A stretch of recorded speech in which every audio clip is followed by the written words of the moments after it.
Welcome to this explainer. Right now, the data storage hardware market is undergoing an absolutely massive financial transformation, and it's fueled entirely by the AI revolution. Today, we're diving straight into this historic structural shift, and we're looking specifically at how Seagate Technology is capitalizing on a frankly unprecedented surge in demand. Here's our roadmap for today. We'll start with the macro AI data squeeze, look at the Mozaic tech advantage, break down Seagate's massive financial transformation, compare them to Western Digital, and then wrap up with their 2030 valuation outlook.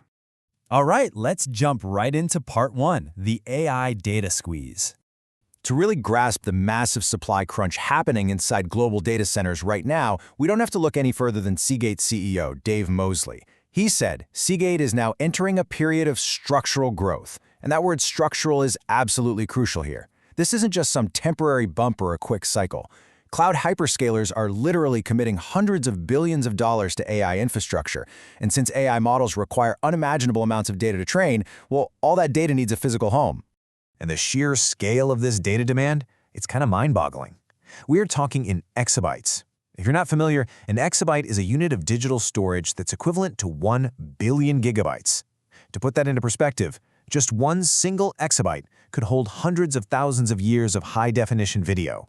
And get this, in just one recent quarter, Seagate shipped 199 exabytes. That's up 39% year over year, and roughly 90% of those shipments went straight into data centers. So what does that mean for the business? Well, it translates to a staggering 55% year-over-year jump in Seagate's data center revenue, hitting $2.5 billion for the quarter. Clients are basically racing to secure this hardware faster than it can even be manufactured. And because of this wild supply crunch, storage providers have immense pricing power, which really sets the stage for some incredible financial results. Which brings us to part two, the Mozaic tech advantage. In this massive AI infrastructure build-out, having the most efficient hardware is the ultimate competitive edge. Enter Seagate's Mozaic 4 platform. It recently began revenue shipments and is already qualified for use at two of the world's largest cloud service providers. Now, usually in the enterprise world, these qualifications take a ton of time and intense testing, right? But Mozaic 4 achieved this with almost zero customer friction, just like their older legacy products. The market is just soaking up this new architecture. The secret weapon behind this Mozaic platform is a really groundbreaking technology called HAMR. That stands for heat-assisted magnetic recording. So why does HAMR matter so much?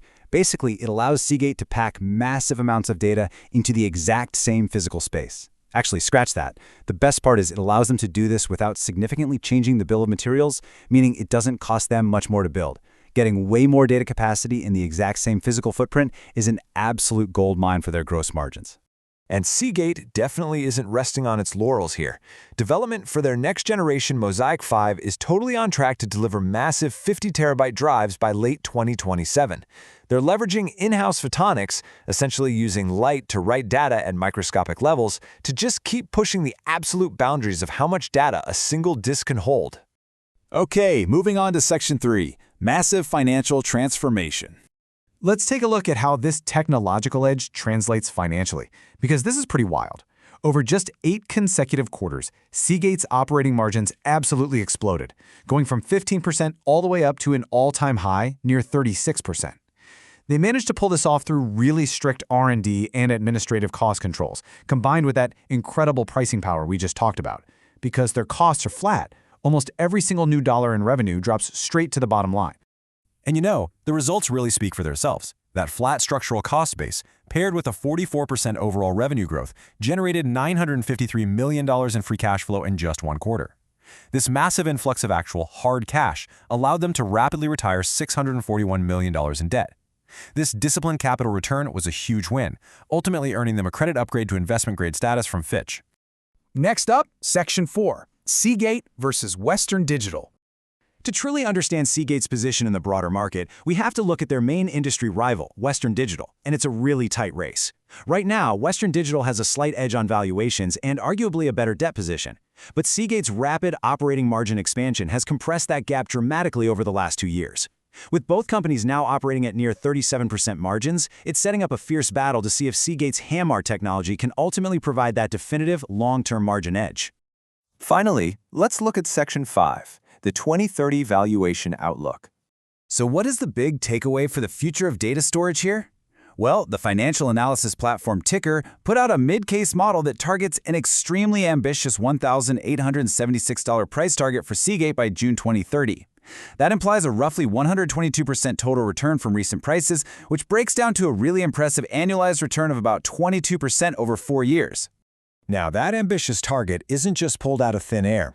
It's anchored by Seagate's locked-in, build-to-order contracts that stretch all the way through 2027. Management has directly pledged a minimum of 20% annual revenue growth, and they expect operating margins to push into the 40% range. They practically have their future revenue secured, for sure, because almost all of their nearline capacity, those massive enterprise-grade bulk storage drives used in data centers, is already pre-allocated to customers.